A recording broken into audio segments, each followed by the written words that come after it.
Welcome back to Any Given Monday. I'm in the new office, dude. I love this place. I love it. I love it.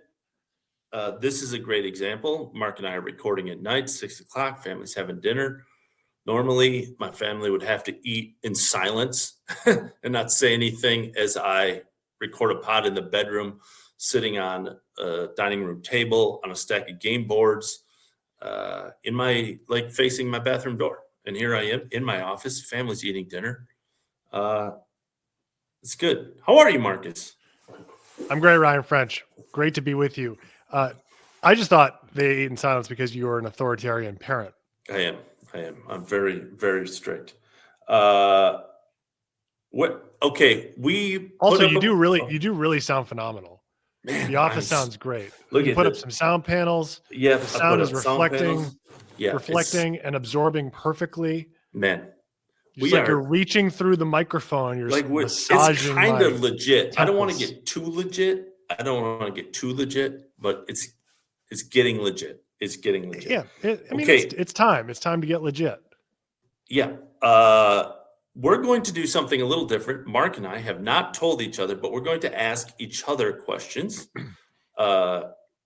Mostly golf, maybe life. I don't know Mark's questions. Instead of doing questions from I got shadow banned after I made an Epstein joke. No one responded. I deleted it. And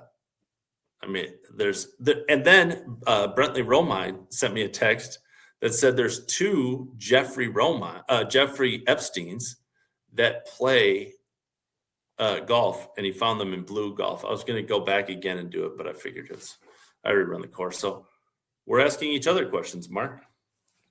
Are you hearing that Epstein tweets are being shadow banned? I don't know. Throttled? No one responded. I thought it was pretty good. So I was like, oh, maybe that's it. Because I had one yesterday too that I thought was halfway decent. It didn't go anywhere. So didn't. We'll go with that. We'll go with that. Maybe everybody just is sick of just kind of wants to lay away. So the Epstein joke. Okay. I think we got to start with Kai Trump. She shot 83. Honestly, I thought that's probably best case scenario considering what I've seen. I've never seen her play, obviously, but from her scores leading up to this in competition, I would say that was pretty good. No huge numbers, couple of doubles, lots of bogeys. And the reaction has been exactly what we said on the pod before. It's like people are taking joy in an 18-year-old who has been put in the middle of a political situation, taking joy that she shot 83. Yeah, no doubt. I mean, here's the thing about the Kai Trump exemption. It's given more people the understanding that this event is the last opportunity for a lot of players to get inside the top 100. And that's important, I think. And I think we should talk about those players. I don't want to spend any time talking about Kai Trump because honestly, my feeling about it is the same as it was the last time we talked about it, which is the Pro-Am is a perfect place for her. Yeah. Lauren Hartledge shot 2 under today. Katie Stroh, Smith, a friend of ours. Moving up to 114th potentially. There's Jessica Porvaznik. She's right there, projected to be 105 after a good opening round. But the big mover was Olivia Cowan, moving from 123 to 98. I didn't see how she finished, but I do know that she was 3 under through 16. So there are a lot of players in the bubble, and that's what we should be talking about. And you know what, if that's what comes from the Kai Trump exemption, I think that's great. Yeah. I think next week we will talk about the players that moved in and out as we do on every tour. But I also want to mention one more thing, and it's about the other sponsor. There's 2 other sponsor invites, one player from Wake Forest, one player from Northwestern. And Brentley Romine wrote a really nice story about Lauren Nguyen, who is the Northwestern player who led her team to a national title. And she just barely fell short last year getting through Q school, but absolutely go read her story because it's an incredible juxtaposition to the Kai Trump exemption, or really, a lot of kind of what comes from the Trump family. But her story is that her mom and dad were rescued on a raft fleeing Vietnam with a dozen other people in the middle of the Pacific Ocean. And they made a lot of sacrifices for Lauren to be where she is. And it's a remarkable story, and it's an important juxtaposition. Yeah. And if Kai Trump has accomplished us talking about that and other people talking about other things, then it's worked. Mark, you question first? You want me to go first? I'll ask the first question. Here we go. Okay. Are you ready? Yeah, fire. I'm nervous. I'm nervous. Russia revealed its new humanoid robot this week, which took a few wobbly steps before taking a dive on stage. Yeah.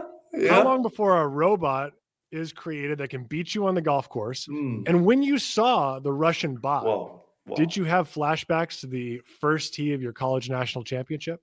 Wow, that is not what I was trying to think of what could be asked, and that's not it. I mean, it's going to be soon. Within 10 years, a robot's going to be playing golf, right? Like it has to be. I mean, yeah, absolutely. Whether it will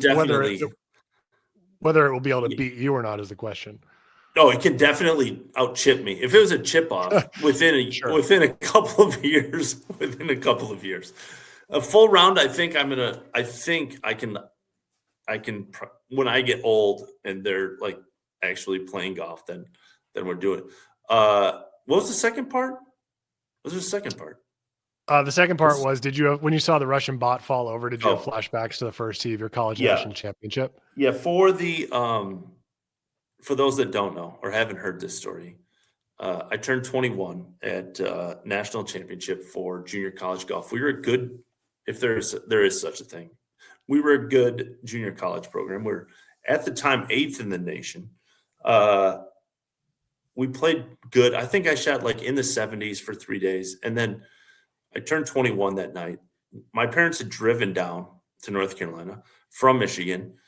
They took me out to dinner and bought me my first legal drink.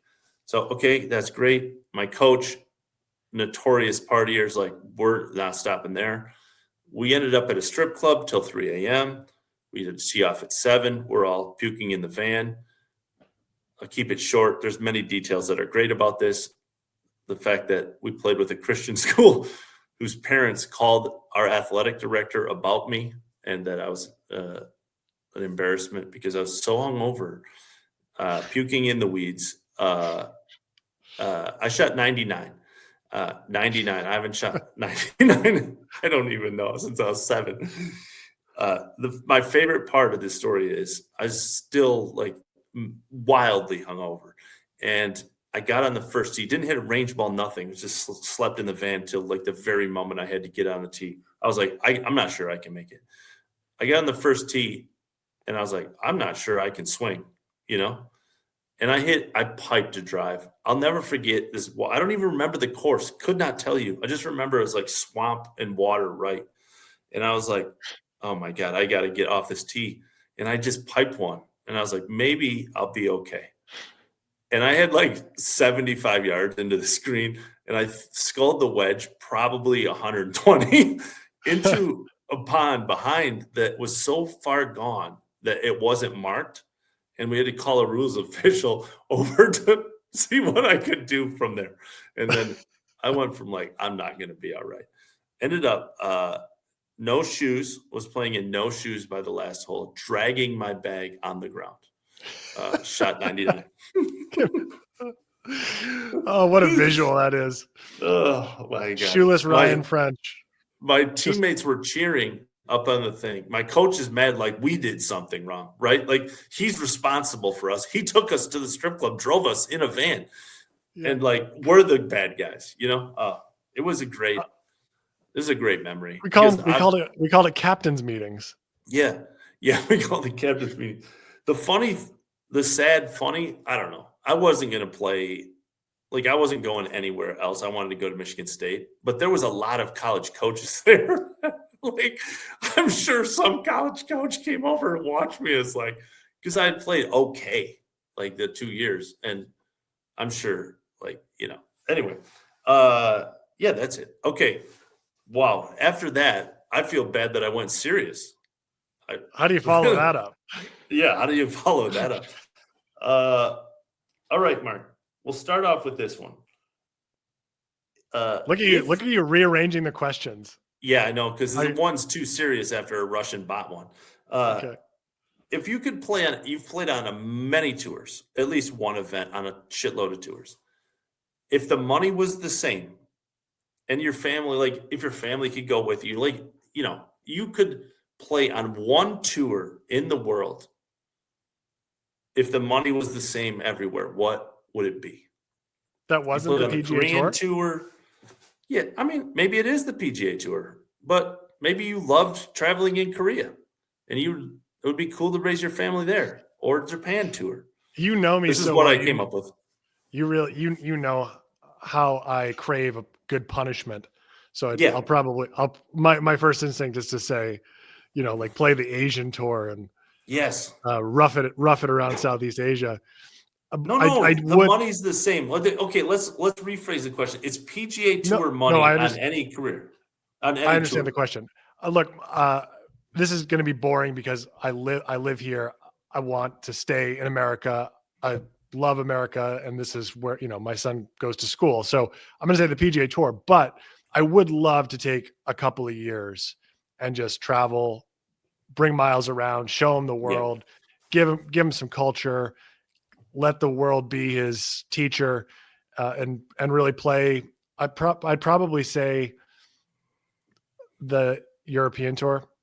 I mean, yeah. DP. Okay, yeah. You could get so many different countries, so much historic, like, Or good screw it. Let's miles. make some news. Live, you know, Yeah, yeah. get the I best of like all worlds. Yeah. Yeah. Okay. Wow. It's tough to follow up the Russian bot. Hopefully, the second question of yours is worse, so I can feel good about my shitty questions now. All right, let me see. Let me see if I can rearrange some things here. Okay, Yeah. what do you think you'll shoot in the first tournament on the Global Virtual Golf Tour, the next tour, powered by TrackMan? Okay. Judging by Mark, so to give a little context here, chipping and putting is very hard in simulation golf. You have to work on it, which Mark has got better, but now they've taken away the green reading graph that goes over the green. So now you have to literally read the screen. Mark has said it's impossible. I haven't tried it yet. I'm going to play one practice round, two practice rounds, maybe one probably. So Mark has shot in his practice rounds like 2 overs the best. Is that right, Mark? No, I shot one over once. I Yeah. played last night. I was 2 under briefly.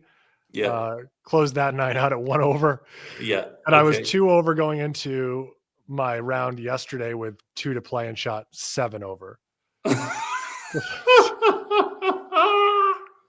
So I have not really even come close to breaking par yet. Okay, I'm going to say 94. 94. Okay. 94. I think I shot 77 and 82 or something last year in the two I played. So I hear it's much, much harder.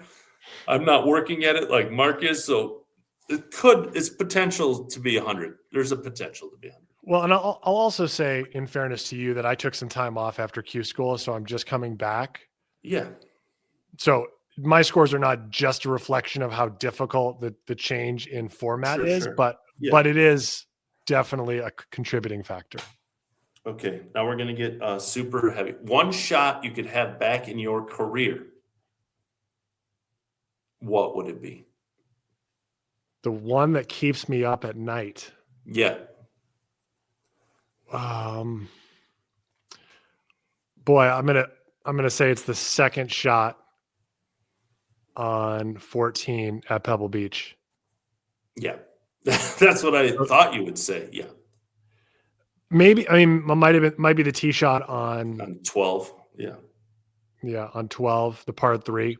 Yeah. But both were the same. I mean, They were kind of the same swing and the same read on the wind.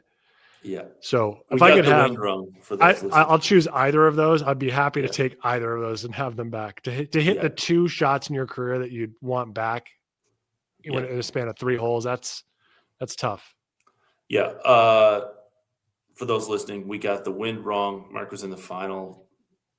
I haven't ever figured it out, Mark, but it was like a good Sunday would have got you a top 10, like a 67, something like that. It was tougher conditions, so there was a lot of high scores, but we got a wind wrong on 12. We had an opposite, and we didn't get it wrong. We got it really wrong. And then on 14, indecisive. We're on the clock, which was kind of bullshit because we were playing with an amateur. The group in front of us was not. And Mark, I think you said you wanted to switch clubs, but you didn't want to get penalized, and so rope hooked a 4-iron out of bounds, and that was a 7. That's a 7. That's how 7's happen. But I went bogey double in that span of holes where I should have played at 1 under. Yeah, yeah. Or even. And you played, didn't we birdie 11? 11 was like a great shot, wasn't it? Yeah, birdied 11. Yeah. But the other thing too is it was downwind on 12, the par 3. Yeah. We thought it was like cross hurt. And then that meant that it was just straight hard right to left more than it was hurting. We thought it was more hurting on the layup. And with that straight right to left wind, the trouble on this par 5 is if you're going to like really get aggressive and go at it in 2 is it's out of bounds, tight right on the green. But we could have aimed it, like knowing in hindsight that you're going to hit it out of bounds left on a layup.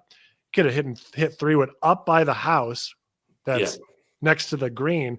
Just know that the wind's going to move it back. And I had the firepower to knock it on in 2. So these things torture me at night. This is those torture me at night. So I can only imagine what they do for you. Okay, well, another tough transition to another question. Yeah. No. Well, hey, it's my question. Yeah. No, I'm saying. Okay. Eddie Pepperell missed his DP card last year by millimeters and 1 stroke. This year, he birdied his last 4 holes to earn DP World Tour status back after a rough few years. He could hardly find the words to describe the feeling after his final round. What are your takeaways from his journey and his reaction? One of my favorite, probably on my bucket list of podcast guests, probably I just eliminate the top guys, Mark. So eliminate like everyone, like if Tiger, that's obvious, right? Or whatever. But like Ty Tryon, 1, and Eddie, 2. But also Eddie is probably 1 because I know how good he would be as a podcast. I don't know Ty Tryon's personality. I don't know how reflective or he just forgets that part of his life or whatever. So I don't know what kind of guest he would. I know Eddie would be amazing.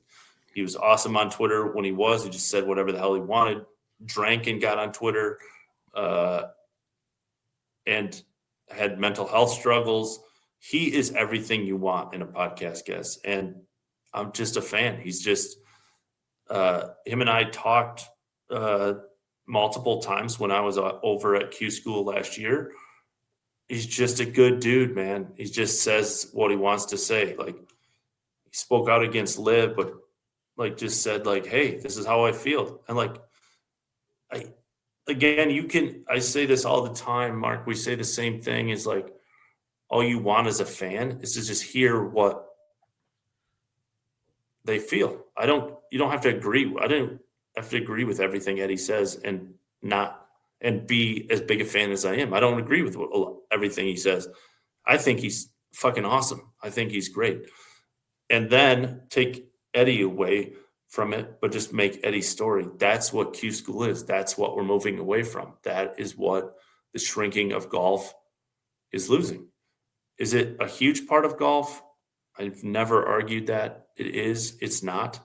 But those stories have been a small, but to me, important part of golf. It's great. That interview, the guy should have kept going. He had Eddie on the ropes and let him off. But that interview is golf, is pro golf that I love. And I hope one tour continues that because, yeah, I mean, Eddie's been through the ringer. Like, he's the can't miss kid that's missed, basically. But I mean, he's had success. Like, uh, if anyone would take Eddie's career, except that the potential for Eddie was always bigger than than it has been.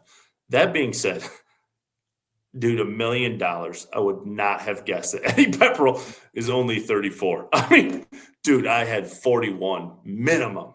Like, he's been around forever, dude. He's been around forever. Anyway, Yeah. maybe his best golf is ahead of him. Yeah. He's still got time. And look, he's found the secret sauce, and certainly getting off social media is part of that. Don't you think? Yeah. And he has his own Pod. and it's very good. You should listen to it. Yeah, he's the dream guest because, again, he just said, like, if you asked a stupid question, he would just say, like, what the fuck are you talking about? This is stupid. Like, he was great. Yeah. Yeah. Like, Those interviews too. I mean, Eddie was the perfect embodiment of what those interviews, what the outpouring of emotions look like, because there's just so many emotions. It's just so conflicting. It's hard to conjure the words and the right words, put them in order at that point, because you've had so many sleepless nights. And that's not just the sleepless nights that you have in the tournament leading up to the tournament. That's a lot of unsure nights of, am I going to be able to keep playing? Am I going to be able to pay the bills? Am I going to be all right? I mean, there are all the mental health anguish that a normal player goes through, let alone somebody who's maybe predisposed to dealing with that, came out in that interview. And that it's really poignant and it's beautiful. And it's what you don't see almost anywhere else. yeah. And yeah, back to, I followed Eddie for maybe a couple of holes and then talked to him in the parking lot as before the thing. And I just said, do you still have the desire? And he said, yeah, like when I'm on the golf course, but I don't have the desire to go work out and like do those things. And again, you can disagree with that. You can say, like, you're either all in or you're all out, whatever. Like, he just says what he wants to say. And sports are missing that, Mark, right? Like, everyone's so scared about what to say and who they're going to piss off, and sponsors and this person and that person. Is so rare these days to just get some guy who just doesn't give a fuck what you think and is just going to say what he wants to say. And Eddie is that person, good, bad, or indifferent. And yeah, he's huge, just a huge fan. He's as good as it gets, man. It is. I root for him every time. I look down every hotel planners and every. I don't follow European and hotel planners close enough to like look at fields prior to, like I do for. But as soon as every week I look at European and hotel planners, first guy I look for is Eddie. It's like, is he playing? This year, dude was leading a hotel planners event and blew out his back on the final day on the range, like, and had to withdraw. Dude was winning. Like, I mean, man, Yeah. he's just a good dude. That's all there is to it. And when you can't get a sentence together, or when the tears are flowing and you're trying to fight it and keep your composure and your poise on camera, all of those memories are flooding. You're realizing that you've overcome all of this adversity, and it feels worthwhile. It's a validation that all the struggle has been worthwhile. And it's simply, you have a job, right? But it's so much more than that. It's you didn't know whether you belonged. You didn't know whether all the hard work was worthwhile, whether it was ever going to pay off again, and whether you were going to ever be able to get better. Right. Yeah. And that's more than just about golf. Man, heavy stuff there. That's good. All right, Mark, if you were offered, let me think of an example. if you were offered, I don't want to go, the easy answer like is if you were offered Scotty's bag, you would obviously say yes, right?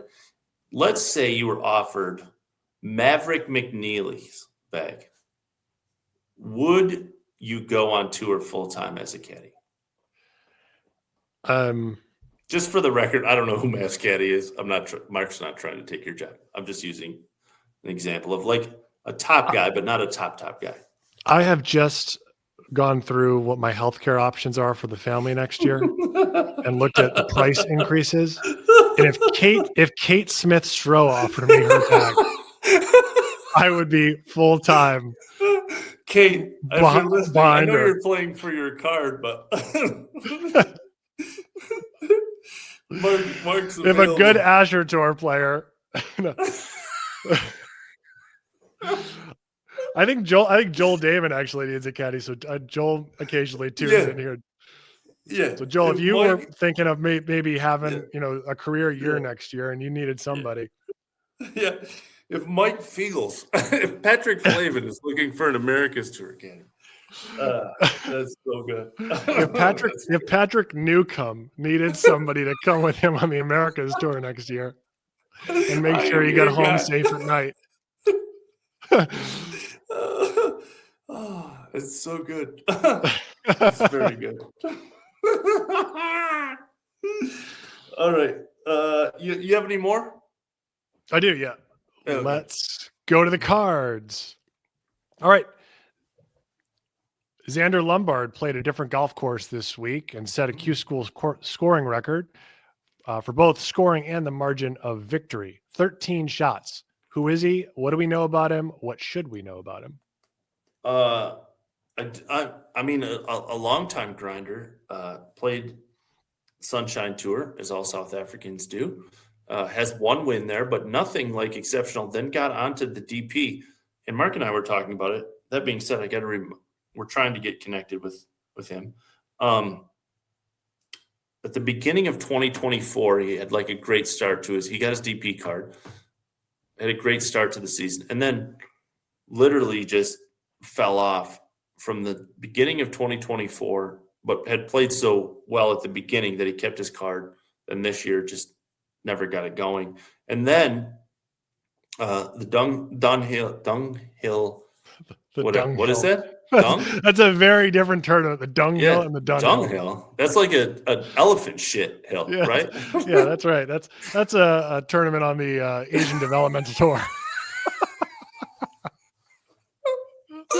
Are you playing in the Dunghill or the Dunghill? No, the Dunghill. Yeah, it's in Vietnam. I take an exemption to that too.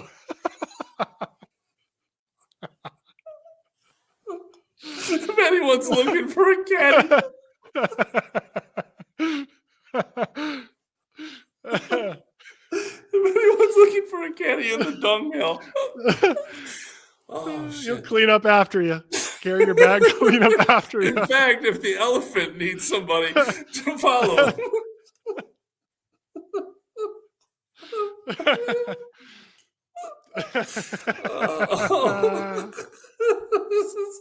This is as good as pod's just for us at this point. The teaser's going to be just us laughing. All right, man. All right. Dunghill?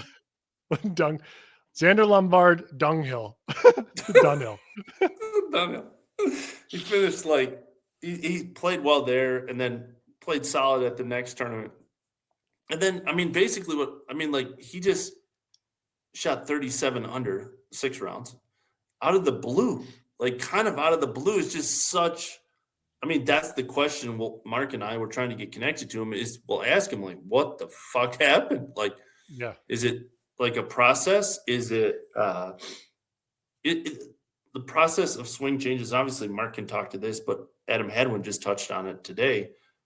I didn't know this, but Adam said in his interview after his round is I tried some swing changes and quite frankly, they just didn't work. And going back to what I did before and finally got there. So is it that? Did he just find something? What the hell happened?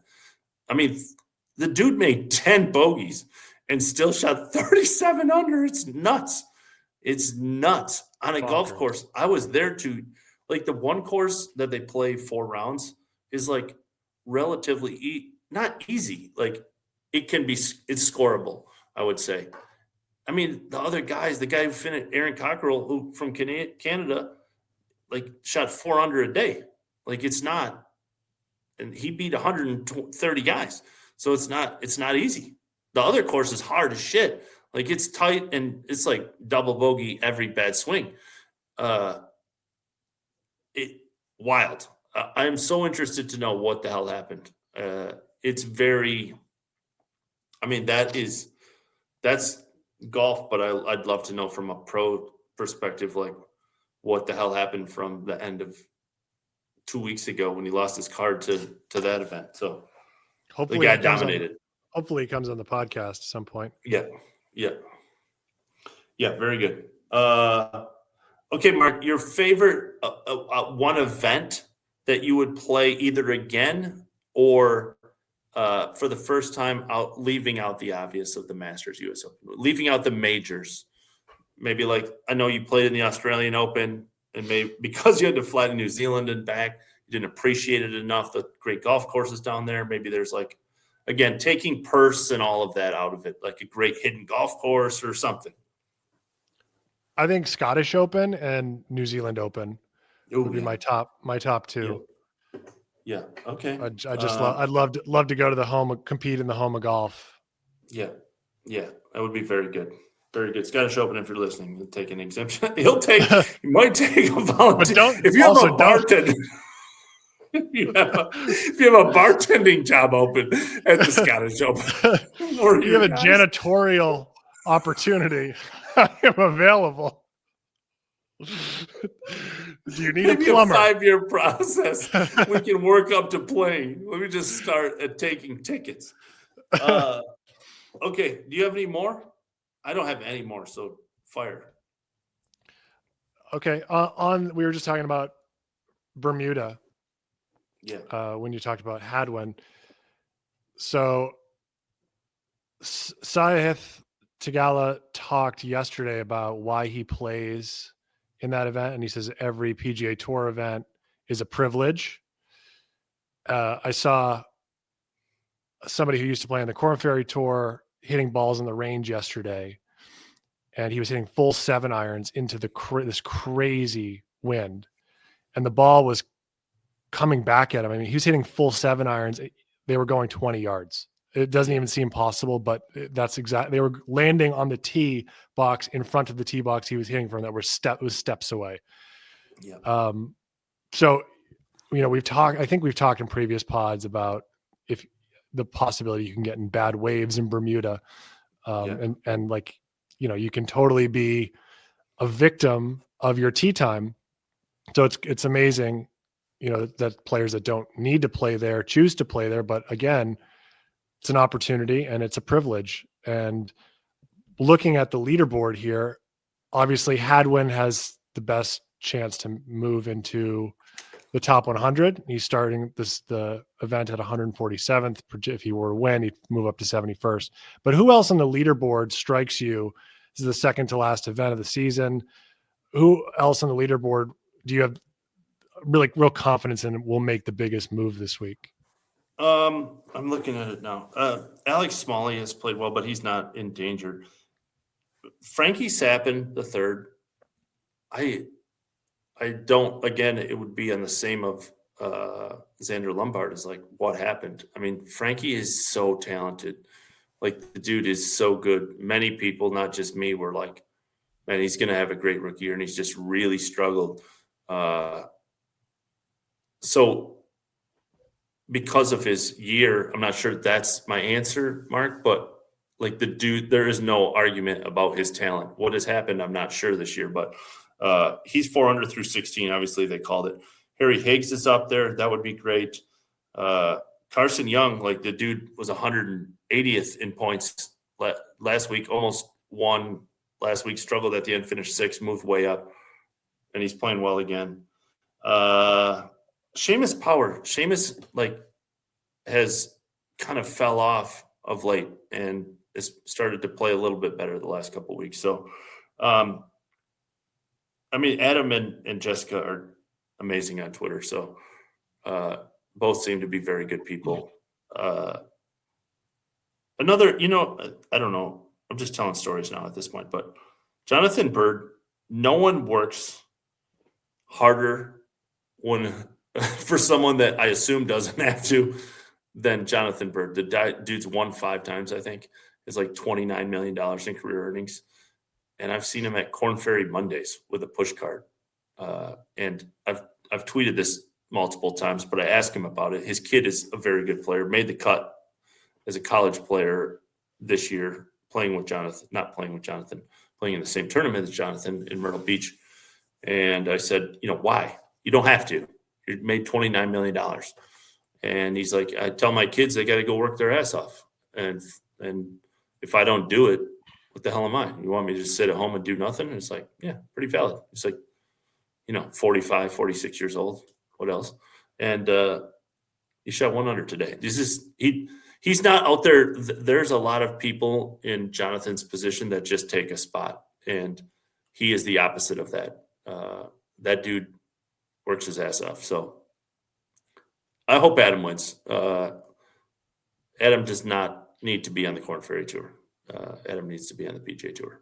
No, and Golf Channel laid the gauntlet today when they issued the sub headline that he has never won a tournament after leading after the first round. That is a tough graphic guy. Hey, man, you haven't led forever. Oh, guess what? You're not going to win again either. So, all right, I have to get to my son's school, and so this will be the last question. Okay. Take us home with who has been your favorite podcast interview ever? That is such a good question. Who did we just have on that I said was so good? I mean, everybody we have on is pretty good. Great. I mean, everybody's great. Who is my best? My favorite? This is a very selfish one.